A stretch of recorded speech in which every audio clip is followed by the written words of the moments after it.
Salut Benoît. Salut Gary. Dis donc, tu peux m'expliquer ce que c'est que ça là juste à côté de toi? Tout ça là? Ouais. Alors ça c'est ce qu'on appelle un châssis. C'est un élément qui va recevoir tous les autres éléments de la machine et c'est ce qui va porter l'ensemble en fait. D'accord, donc c'est un peu comme l'ossature. Exactement, par rapport au corps humain ce serait des os par exemple. Et tu peux m'expliquer alors la particularité justement de celui-ci, puisqu'il est un peu spécial? Oui, alors celui-là c'est un peu spécial parce que tout le châssis est exclusivement en acier inoxydable. C'est une machine qui va partir dans le secteur alimentaire. Elles ont des exigences un peu plus élevées que dans d'autres secteurs, c'est pourquoi c'est tout en acier inoxydable. D'accord. Et donc comment ça s'assemble? Elles sont assemblées par soudage, comme on peut le voir ici par exemple.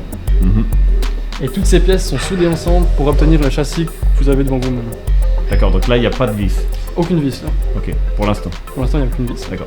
Il y a d'autres systèmes qui existent justement chez nous? Exactement, on fait aussi des châssis en acier ou en profilé d'aluminium par exemple. D'accord, tu peux nous montrer? Bien sûr. Alors ici par exemple on a le châssis qui est en acier et qui a été recouvert de peinture pour le protéger. Donc en gros c'est aussi de l'acier mais il n'est pas inoxydable, c'est la différence, et comme il peut rouiller, on lui rajoute une peinture par-dessus. Exactement. Donc là on est devant le troisième exemple. Exactement, ici on a une structure en aluminium qui est plus légère et pour des choses qui ont par exemple moins de poids ou moins d'efforts à supporter, ça va très bien. Et là donc comment on assemble ça?